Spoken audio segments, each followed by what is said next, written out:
Selamat malam para pemirsa yang ada di rumah dan pemirsa dimanapun Anda berada. Senang sekali kita bertemu lagi di dalam acara seminar kesehatan online pada malam hari ini. Apa kabar para pemirsa? Harapan kami pemirsa dalam keadaan sehat-sehat dan baik-baik saja. Baik, kita akan masuk di dalam acara seminar, namun sebelumnya saya akan menyapa dokter sebagai narasumber kita pada malam hari ini. Selamat malam Dokter Evelyn. Selamat malam. Senang sekali kita bertemu lagi pada malam hari ini ya dok ya. Puji Tuhan. Dan pembahasan pada malam hari ini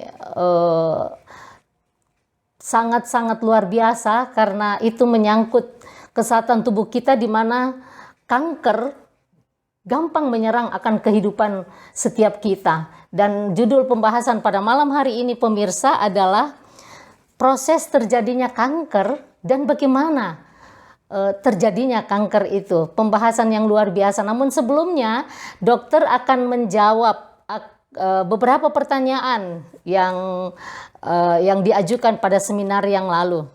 Dok, ada di sini saya lihat ada 4 pertanyaan. Pertanyaan pertama mengatakan begini, seminar tentang suhu indikator kesehatan yang lalu membawa saya lebih jelas memahami bahwa pengukuran suhu yang dilakukan di setiap kunjungan, apakah itu di mall, apakah itu di rumah makan, atau apakah itu di rumah sakit, apakah itu di bandara, itu memang sangat penting.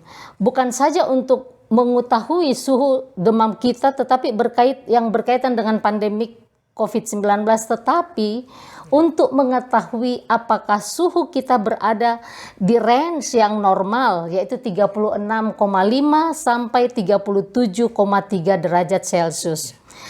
Yang bertanya ini mengatakan, yang saya mau tanyakan mengenai hipotermi atau suhu di bawah normal, apa bahaya utamanya? Dan bagaimana cara terbaik untuk meningkatkan suhu ke batas normal itu?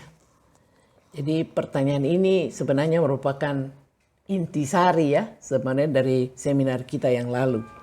Jadi ditanyakan tentang hipotermi. Hipotermi itu adalah keadaan di mana suhu di bawah range normal, ya. Nah, ditanyakan bahaya utamanya apa?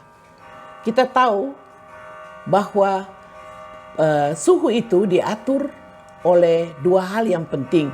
Yang pertama ialah sistem persarafan otonom kita yang mengatur bagaimana fungsi pernapasan, fungsi sirkulasi darah kita, dan fungsi-fungsi lain dari dalam tubuh kita.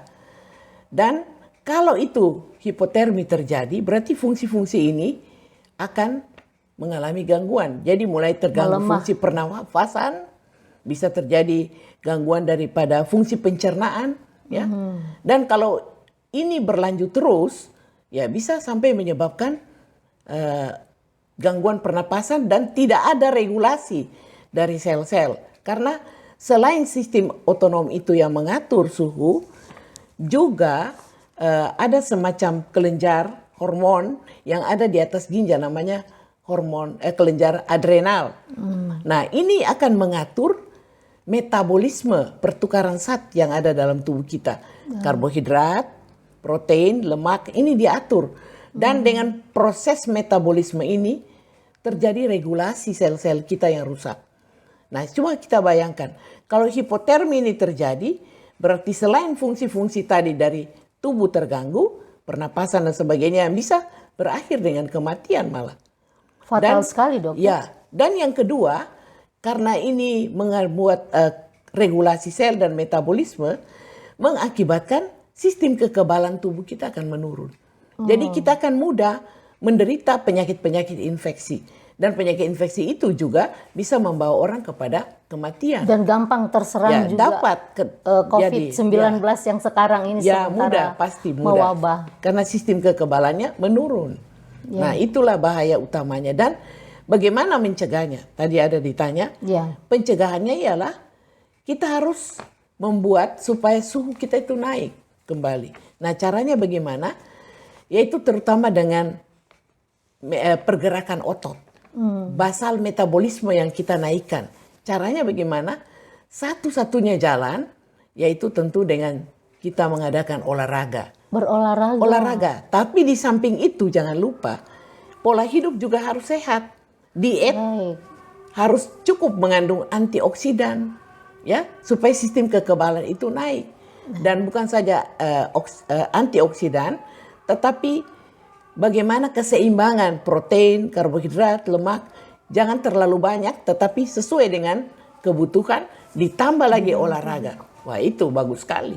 Itu bisa menaikkan suhu tubuh ke batas menaikkan. normal. Dan kalau dia naik suhu tubuh 1 derajat saja, maka kekebalan kita naik 5 sampai 6 kali. Oh, Ya, kalau dia turun 1 saja derajat, berarti kita punya 30% kita punya daya tahan tubuh. daya tahan tubuh kita akan turun. Jadi bisa bayangkan 1 naik sekali sampai 5-6 kali. Nah, olahraga yang harus dilakukan 3 sampai 4 kali 1 minggu. Dan kalau sudah berusia lebih 40 yang paling baik jalan kaki Jalan saja. kaki, ya. Baik, Tapi ya. 30 sampai 40 menit. Ya. Supaya lemak-lemak yang tidak baik juga dapat dikeluarkan dari tubuh kita. Dengan berolahraga, Dengan jalan olahraga. kaki. Begini dok, masih sekitar suhu indikator. Ini ada pertanyaannya, berapa lama hipotermia yang dialami oleh seseorang sehingga itu bisa menimbulkan penyakit yang berat? Ya, jadi tergantung dari dia punya kondisi tubuh. Kalau dia cepat memperbaikinya dengan pola makan yang baik, Olahraga. istirahat yang baik dan olahraga yang baik akan kembali. Terutama itu pola makan buah-buah dan sayur jangan lupa. Itu antioksidan, dia mencegah supaya ini proses naik. Karena hipotermi ada kaitan juga dengan kanker. Makin dia mengalami hipotermi, rentan. Makin gampang ya dok ya. Rentan untuk menderita kanker. Kenapa? Sel-sel tubuh kita itu mudah sekali mengalami perubahan menjadi abnormal atau menjadi sel-sel kanker. Kenapa? Karena kita punya natural killer sel itu turun. Padahal itulah yang memberantas ini sel-sel yang Cara kerjanya tidak maksimal dok. tidak maksimal. Jadi itulah perlu hipotermi ini dinaikkan. Tentara di dalam tubuh kita, di dalam Memperkuat tentara yaitu sel-sel sel darah putih. limfosit atau darah putih dan namanya limfosit. Itulah yang membentuk antibodi di dalam tubuh kita. Oh baik. Ini ada pertanyaan selanjutnya.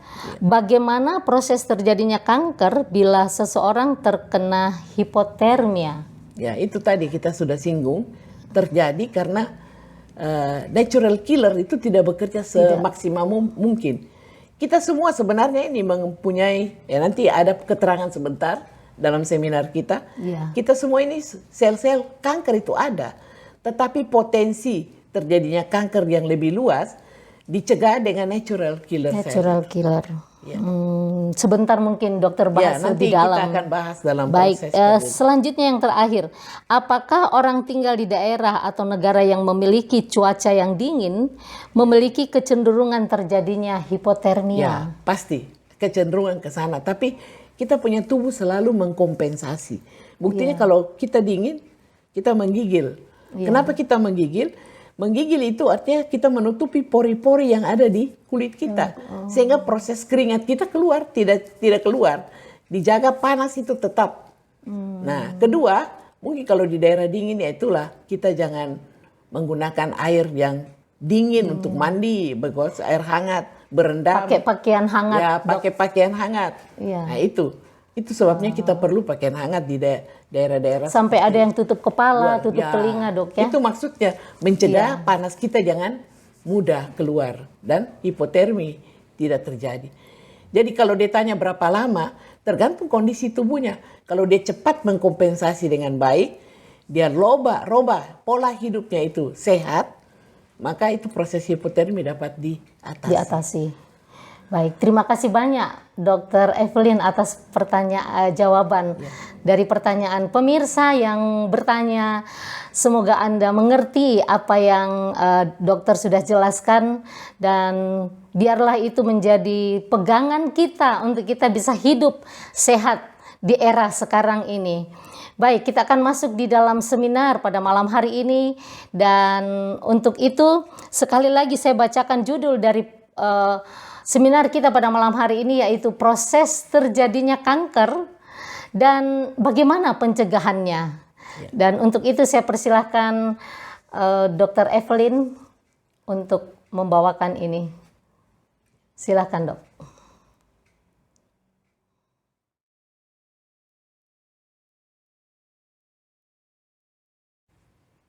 Shalom para pemirsa yang ada di rumah. Selamat malam. Selamat berjumpa kembali dalam seminar yang berjudul Proses Terjadinya Kanker atau Karsinogenesis dan bagaimana pencegahannya. Saya cenderung untuk membawa seminar ini karena banyak sekali pertanyaan-pertanyaan yang masuk pada saya. Kira-kira terjadinya kanker itu dari mana? Apakah itu kanker menular atau tidak? Nah, mari kita ikuti seminar ini dan kami harapkan seminar ini dapat memberikan jalan bagi kita untuk mengetahui bagaimana kita menjaga supaya kita tidak menderita penyakit kanker. Nah, mengenai kanker, statistik menunjukkan bahwa kanker itu adalah penyebab kematian yang kedua setelah penyakit kardiovaskuler. Ya, yang kita tahu penyakit jantung koroner misalnya. Nah, 1 dari 6 kematian terjadi akibat menderita penyakit kanker. Dari laporan International Agency Research on Cancer dari WHO, diperkirakan sekarang ini ada 18,1 juta kasus-kasus kanker. Dan 9,6% daripadanya mengalami kematian. Dari penyebab kematian kanker itu, dari 185 negara di dunia menganalisa 36 jenis kanker, diperoleh data bahwa 1 dari 5 laki-laki menderita kanker dan 1 dari 6 wanita menderita kanker. Dengan kematian 1 dari 8 pria dan 1 dari 11 wanita yang menderita kanker. Jadi cukup ya, lumayan ya. Dan dari laporan WHO ini, kasus kanker yang paling banyak di dunia ini adalah kanker paru, lambung, kanker hati, payudara. Kanker paru terbanyak mengakibatkan kematian 1,8 juta atau 18,4% dari total kematian yang terjadi di tahun 2018, di mana 20% lebih banyak pada pria dari wanita, ya, karena pria ini lebih banyak barangkali merokok dan banyak keluar rumah dibanding dengan wanita. Dan di Amerika terdapat 21% penderita kanker, cukup banyak dari populasi, dan kematian 14,4% dari penderita tersebut. Di Eropa 23,4%. Dan dari populasi dan kematian 20,3% atau 9% dari populasi dunia. Dengan melihat statistik ini, maka kita mulai harus berpikir, bagaimana kita mengatur pola hidup kita yang sehat, yang dapat menekan terjadinya kanker. Dan dengan pola sehat itu, ternyata 30%, ya, 30% prevalensi kanker ini dapat ditekan. Nah, kalau di Indonesia bagaimana? Di Indonesia kita cukup prihatin dikatakan. Dan menurut riset dari Kesehatan Dasar, ada 1,4 per 1000 penduduk yang menderita penyakit kanker pada data tahun 2018. Dan tertinggi pada wanita kanker payudara dan kanker leher rahim atau cervix uteri. Dan menurut Intern Agency for Research Cancer, kanker payudara ini ada 40 per 100.000 wanita, kanker leher rahim 17 per 100.000. Dan kita melihat bahwa dalam 1 tahun Indonesia memiliki 15% kasus per tahun kanker leher rahim. Jadi boleh dikata pembunuh nomor 1 pada wanita di Indonesia. Tiap hari kita mendiagnosa 40 wanita menderita kanker dan 20 daripadanya meninggal. Ya, berarti kanker leher rahim ini cukup lumayan, 50% dari penderita meninggal. Kanker paru 26 per 100 ribu laki-laki, dan kanker kolorektal, artinya di rektum, di daerah usus bawah, usus besar bawah, 16 per 100 ribu laki-laki di Indonesia. Dan dikatakan oleh WHO bahwa negara Indonesia cukup tinggi menderita penyakit kanker ini. Dan diperkirakan tahun 2030 ini bisa naik, bisa sampai 7 kali. Nah, ini berarti kita harus berhati-hati dan merubah pola hidup kita. Insiden kanker di Indonesia pada wanita tertinggi banyak kanker payudara. Kalau menurut Globocan, prevalensi rate-nya antara 58.256 kasus dalam setahun. Ada 6 pasien perempuan per jam ya, dengan kanker payudara. Ini menurut Dr. Bob Andinata. Nah, kalau kita lihat gambar ini, pria bagaimana paru-paru mengalami perubahan ya, dan hati mengalami perubahan setelah adanya kanker. Dia menjadi hitam dan tidak lagi normal seperti gambar normal, merah muda ya. Wanita juga mengalami perubahan ya pada waktu dia menderita kanker payudara dan leher rahim. Dan kalau kita lihat data-data dari kasus kanker yang ada di Indonesia, memang benar-benar di dunia ya, di dunia juga lebih banyak juga terlalu pada payudara dan paru-paru. Jadi terbanyak itu di kanker-kanker di dunia ini. Nah, sekarang pertanyaan, bagaimana sel-sel kanker itu bisa terjadi dalam tubuh kita? Ya, ada orang yang punya kanker besar sekali dengan daya tahan tubuh yang begitu rendah. Nah, sel-sel kanker itu sebenarnya sel-sel apa? Ialah sebenarnya sel normal, sel tubuh yang normal yang telah mengalami perubahan secara seluler dan tingkat genetik, sehingga pengendalian pertumbuhan dan mekanisme program pembagian atau divisi dari sel itu menjadi abnormal. Jadi sel normal berubah menjadi sel abnormal atau kita sebut sel liar.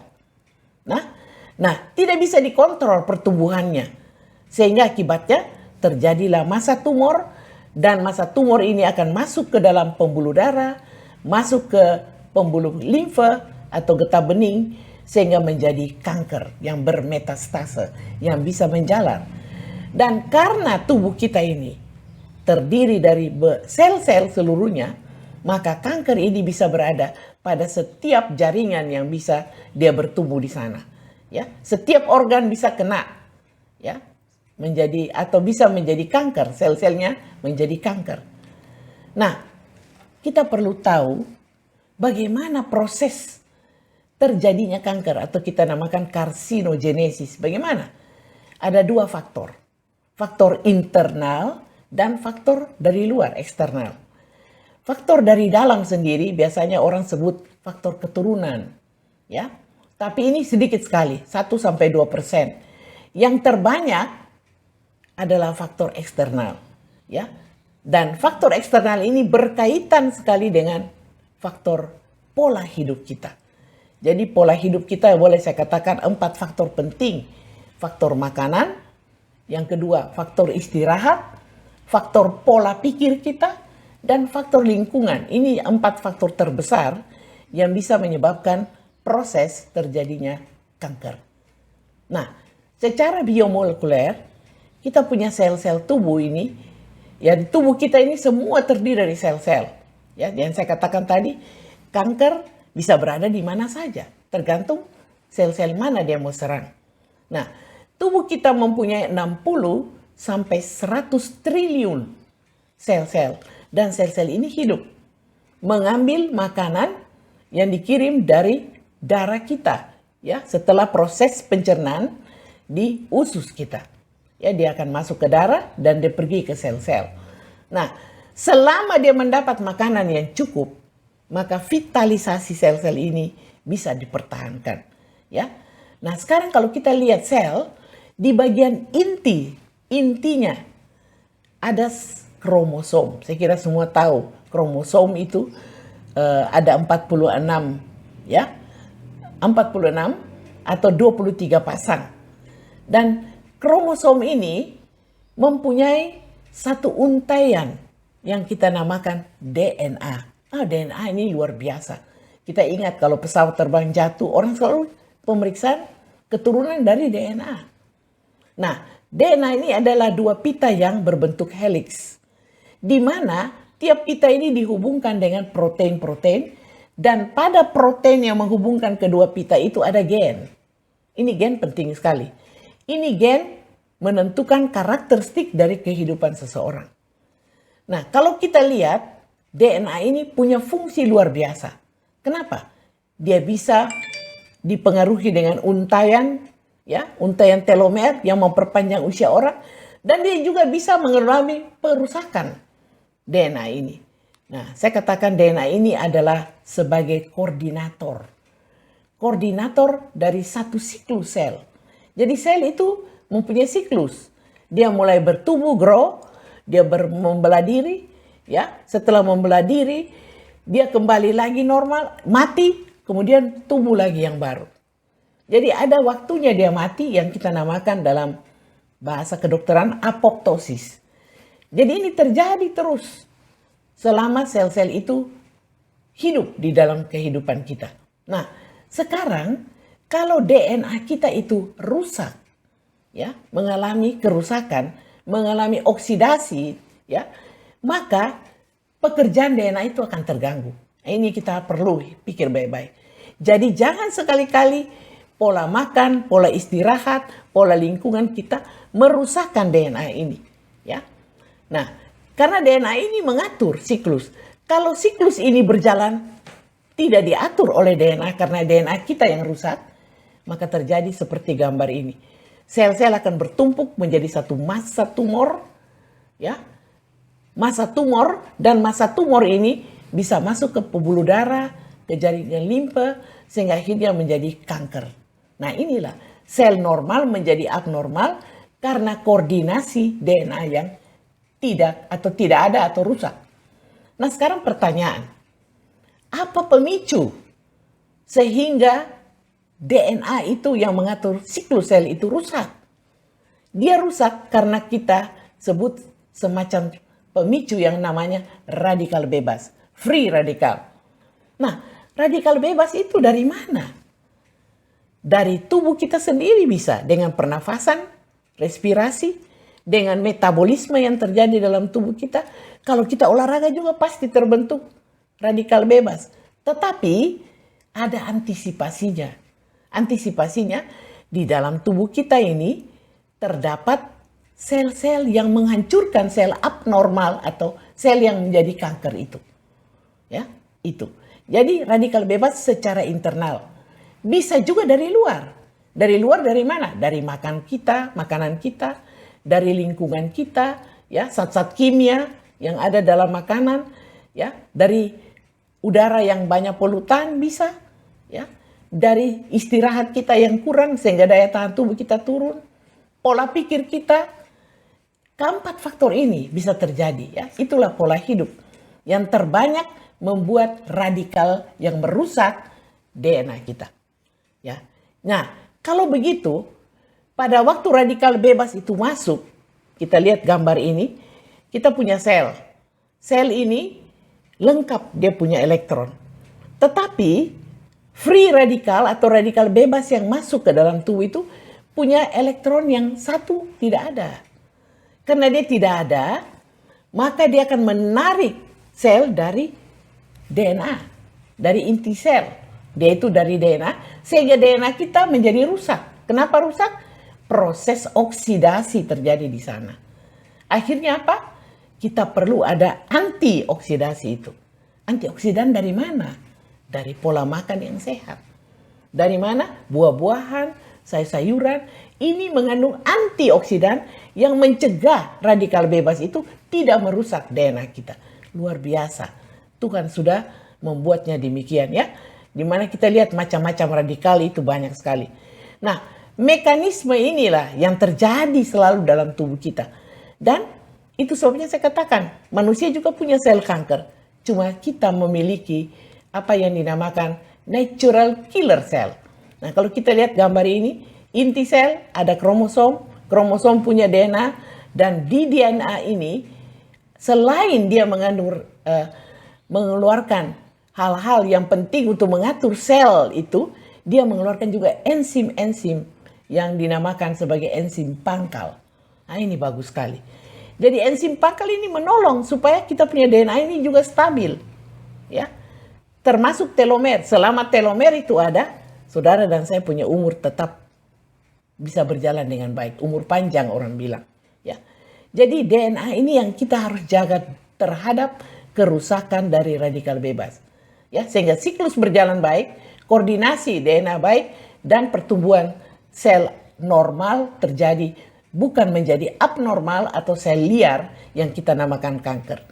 Nah, sekarang pertanyaan, berapa lama satu sel itu bisa menjadi kanker? Ya, itu divisi satu sel itu menjadi kanker itu mengalami waktu. Bisa 5 tahun, bisa 10 tahun baru kita mengalami kelainan. Ya, jadi jangan pikir kalau saya makan salah langsung deh saya jadi kanker. Tidak. Ada waktu. Spacing waktu 5-10 tahun. Nah, saya katakan tadi menurut Dr. Wong Seng Weng, ya, seorang onkologi dan konsultasi kanker, semua orang ada sel kankernya dalam tubuh. Tetapi tadi saya sudah katakan ada natural killer cell yang mengadakan toleransi, ya, merusakkan sel-sel kanker itu. Tetapi apabila sel-sel itu banyak yang berubah menjadi abnormal, kita punya natural killer tidak sanggup lagi. Oleh sebab itu kita perlu ini antioksidan untuk menetralisasi ini radikal yang mau merusak ke DNA. Ya, jadi sekali lagi pola makan, pola hidup sehat itu sangat penting. Ya, saya katakan 4 faktor. Faktor makan, jaga supaya jangan ada makanan-makanan yang merusak DNA. Apa yang merusak? Makanan yang banyak gorengan, makanan yang banyak benzopiren. Tahu tuh benzopiren? Itu protein-protein hewani yang kita bakar, dia menghasilkan seperti arang begitu. Dan ini merupakan carcinogenic agent. Ya. Bisa juga dari makanan-makanan yang sudah terkontaminasi dengan zat-zat kimia. Bisa juga istirahat kita yang kurang, tidur yang kurang. Ya, antara lain bisa menyebabkan liver kita kena kanker. Ya. Cara minuman keras bisa juga merusak liver kita, alkohol, ya. Dan kita lihat sini, cara hidup terlalu banyak lemak-lemak, ya, lemak-lemak jenuh yang tinggi, kolesterol dan trigliserid, ini bisa menyebabkan hati kita mengalami perlemakan, dan perlemakan ini bisa mengakibatkan radang liver, dan selain radang liver bisa menyebabkan sampai terjadinya kanker pada liver, ya. Jadi kita lihat ini radikal bebas harus kita jaga baik-baik, ya. Termasuk ini daging-daging dengan segala produk-produknya, ya. Dan pengawasan terhadap makanan-makanan yang tidak beradakan kontaminasi dengan baik dengan bakteri-bakteri maupun dengan zat-zat kimia, ya. Jadi kita jaga ini, kita cuci baik daripada pestisida, ya. Pola pikir juga kita punya peranan penting. Karena mengeluarkan hormon. Kalau kita stres, noradrenalin keluar, dan noradrenalin ini menyebabkan kita punya NK sel tidak berfungsi dengan baik. Akhirnya daya tahan tubuh turun, sel berubah menjadi abnormal, terjadilah sel-sel kanker. Pengaruh lingkungan, sinar-sinar ultraviolet, ya, asap rokok, kendaraan bermotor, ya, dan saya sudah singgung tadi mengenai virus yang kena pada hepar atau liver menjadi hepatitis, terutama liver-liver yang sudah mengalami perlemakan, ya. Kita harus hati-hati. Dan memang ada faktor genetik, tapi saya katakan selalu genetik itu kecil. Pola hidup lebih penting kita atur, ya. Dan kita atur bagaimana istirahat yang cukup. Karena pada waktu jam 11 malam liver kita mengalami detoksikasi. Nah, detoks ini yang dijaga sehingga dengan demikian maka liver ini juga tidak berubah menjadi kanker pada liver. Ya, faktor keturunan yang sangat kecil ini kita bisa tahu dari bagaimana keturunannya dia. Tetapi kalau kita tetap menjaga pola hidup kita yang sehat, maka faktor keturunan ini juga bisa teratasi. Ya. Yang lain juga ialah misalnya tingkat keasaman yang ada di darah kita. pH darah. Kenapa pH darah bisa turun? pH darah bisa turun tergantung dari pola makan kita. Kalau kita intake lebih banyak protein-protein hewani, maka kita punya darah akan menjadi lebih asam atau pH rendah. Dan pH darah yang rendah ini akan dikompensasi tubuh. Dia akan tarik kalsium yang ada di tulang, gigi, sehingga orang yang banyak menggunakan protein hewani lebih cepat mengalami osteoporosis atau karies. Ya. Dan kita melihat, carilah makanan-makanan yang bersifat alkalis. Apa itu? Buah-buah dan sayur. Kembali lagi, buah-buah dalam segala bentuk warna. Ya, kalau kita lihat, jangan kalau kita minum jus, kita taruh gula. Kita taruh gula berarti fungsi daripada pH itu tidak bagus lagi. Ya, karena gula ini bisa menyebabkan pH-nya menurun. Lalu, gula yang berlebihan bisa menyebabkan penimbunan jadi lemak lagi di dalam darah kita. Ya, jadi kita hati-hati dalam mengatur, terutama ini daging-daging yang dibakar. Benzopiren bisa terbentuk dan ini berbahaya sekali. Lemak-lemak ini dikatakan benzopiren dalam 2 ons saja, ya, yang kita namakan charcoal, broil, stick, itu sama dengan 600 rokok. Bayangkan, banyak sekali. Jadi jaga baik-baik supaya tidak terjadi karsinogen. Rokok, kenapa rokok menyebabkan risiko kanker ini bertambah? Karena dia mengandung komponen karbon monoksida. Ter, tidak ada rokok yang tidak ada ter. Sedangkan ter itu adalah karsinogenik. Dan racun-racun yang banyak. Sehingga menyebabkan kanker itu mulai dari mulut sampai ke paru-paru. Ya, banyak orang menggunakan pipa yang panjang katanya supaya jangan sampai ke paru. Tapi mengendap di mulut. Terjadi kanker juga pada mulut kita. Ada di lidah bisa, ya, gusi kita, ya, bibir kita bisa terjadi. Ya, ini ada berapa persentase, mulai tenggorokan, kotak suara, rongga mulut, saluran makanan, pankreas, kandung kemih. Dan jangan lupa, jangan kita pikir kita tidak merokok, tapi kita hidup dengan orang-orang yang merokok. Merokok pasif namanya. Asap rokok itu tetap menjadi karsinogenik bagi kita. Alkohol juga. 75% dari seluruh kanker pada saluran pencernaan. 50% kanker pada mulut. 50% dari kotak suara kita. Dan penyebab 30% adalah pada kanker hati kita. Jadi bahaya juga ini alkohol ya. Jadi kita harus atasi dengan baik.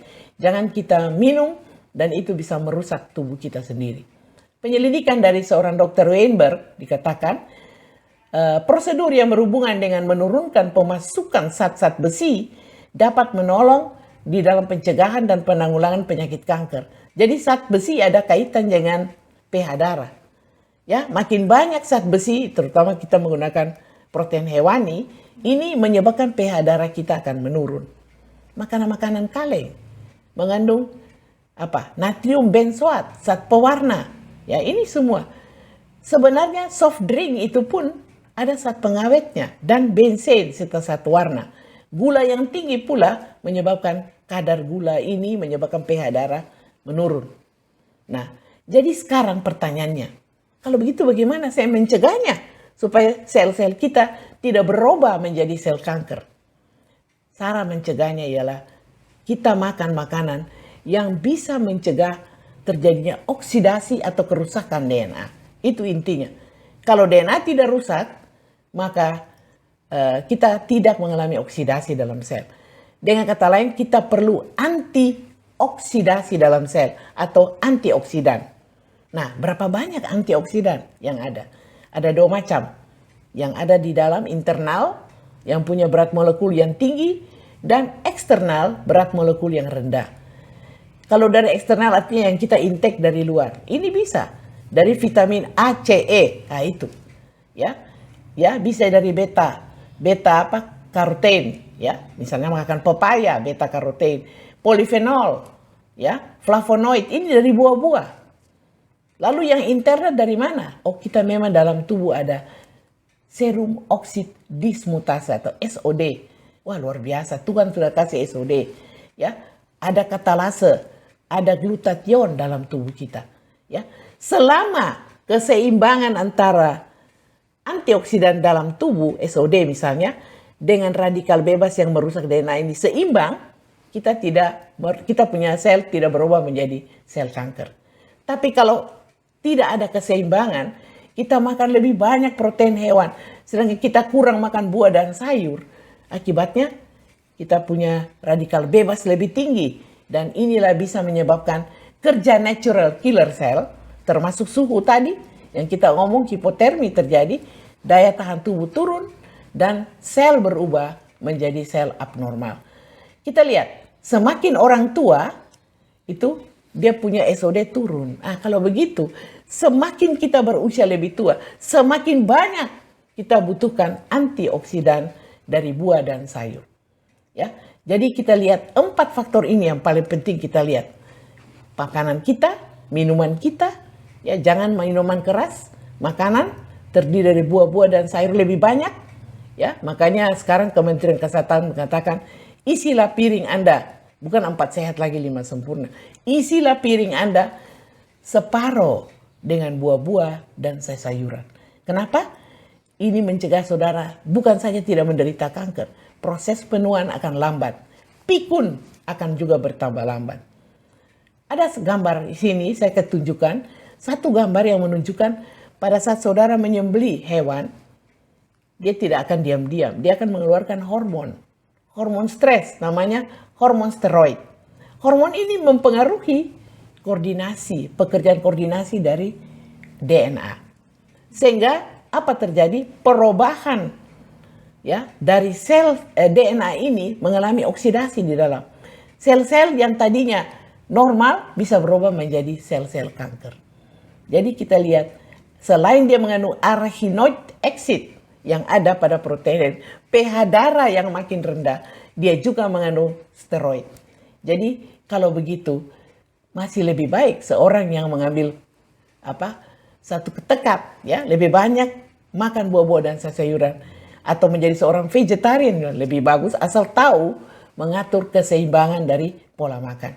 Sekali lagi, sayuran dan buah-buahan merupakan makanan utama, kompleks yang penting, mengandung vitamin, mineral, dan buah-buah dan sayur ini adalah merupakan ya antioksidan yang paling penting untuk menjaga keutuhan atau dicegah kerusakan dari DNA kita.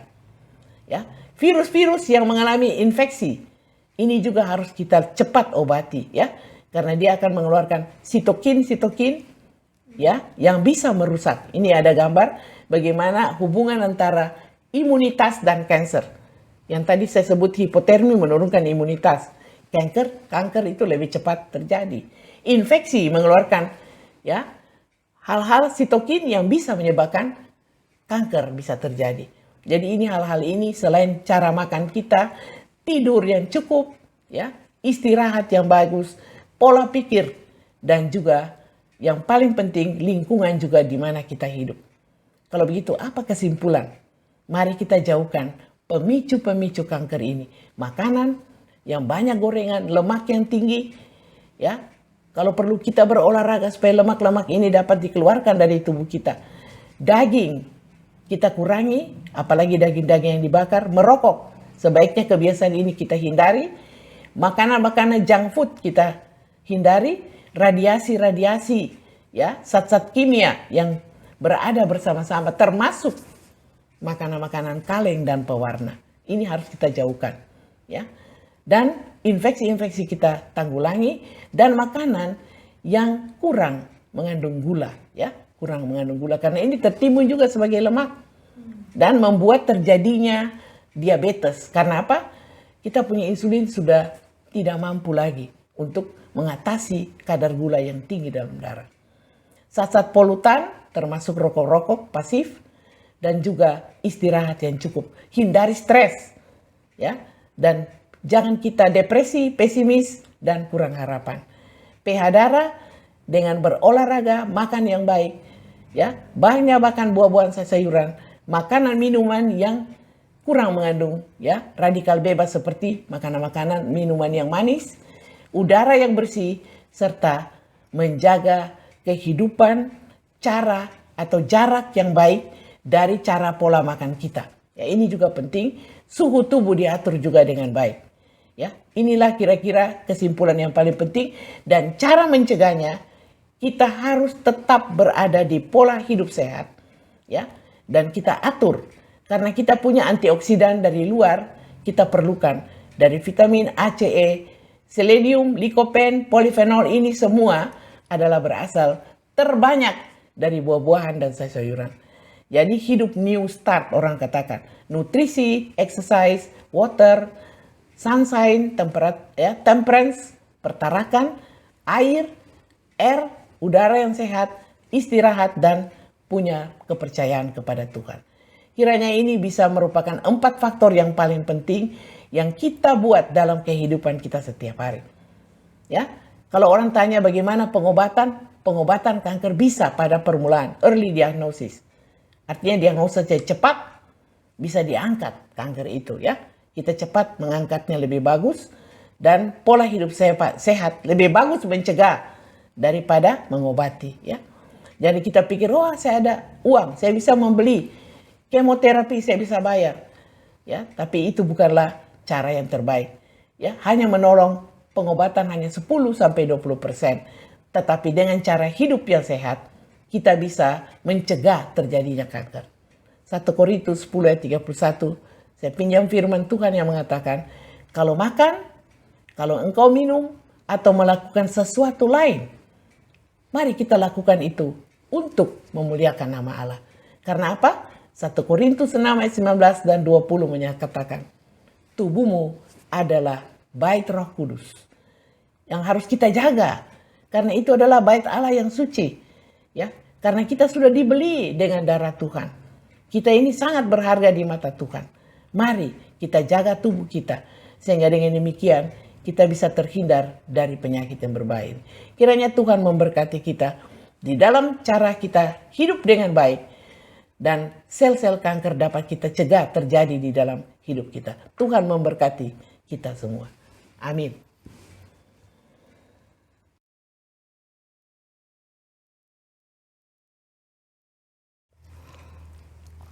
Pemirsa, kita sudah sama-sama mengikuti seminar online pada malam hari ini dengan judul bagaimana cara pencegahan kanker dan bagaimana proses terjadinya kanker itu sendiri. Kita sudah sama-sama menimba ilmu ini. Tetaplah hidup di dalam kesehatan kita, sehat selalu, dan tetap jaga kesehatan di masa pandemi ini. Jaga jarak, tetap pakai masker, jangan lupa mencuci tangan. Dan Dr. Evelyn, kami mengucapkan juga banyak terima kasih untuk pada malam hari ini dokter sudah memberikan kami ilmu yang begitu luar biasa yang kami dapat menjaga tubuh kami agar terhindar dari penyakit khususnya kanker itu. Dan saudara kekasih, mari kita tutup akan pertemuan kita pada malam hari ini. Saya akan berdoa secara Kristiani dan saudara yang beragama lain bisa berdoa dengan cara masing-masing. Saya akan pimpin kita di dalam doa. Kita berdoa. Bapak, terima kasih untuk pelajaran ilmu yang Tuhan sudah berikan kepada kami melalui hamba-Mu, Dr. Evelyn Sutresman. Kami sangat bersyukur kami dapat menjaga diri kami dari serangan-serangan penyakit yang begitu gampangnya masuk di dalam kehidupan kami. Berikan kami hikmat-Mu untuk kami boleh menjaga akan tubuh kami sendiri, menjaga keluarga kami, menjaga teman-teman kami, agar kami tidak jatuh sakit, khususnya kami tidak mengalami akan kanker itu sendiri. Sekalipun Tuhan, kami sudah mengalami penyakit kanker, Tuhan, Engkau pasti menolong kami jika kami mau merubah pola makan kami, pola hidup kami, pola istirahat kami. Dan Tuhan, Engkau memberikan kami kehidupan lewat kami merubah cara kami di dalam kehidupan kami. Terima kasih Tuhan, sebab kekuatan kami hanya berasal daripada Tuhan. Kami berdoa buat teman-teman kami yang sudah mengalami sakit kanker, berikan mereka harapan, semangat bahwa mereka Engkau jamah dan Engkau akan sembuhkan. Terima kasih Bapa, terima kasih untuk malam ini. Di dalam nama Yesus kami berdoa. Amin. Amin. Pemirsa, sekali lagi terima kasih untuk kebersamaan kita pada malam hari ini. Sekali lagi tetap jaga kesehatan, jaga jarak, tetap pakai masker, dan jangan lupa selalu cuci tangan. Tuhan memberkati, salam sehat.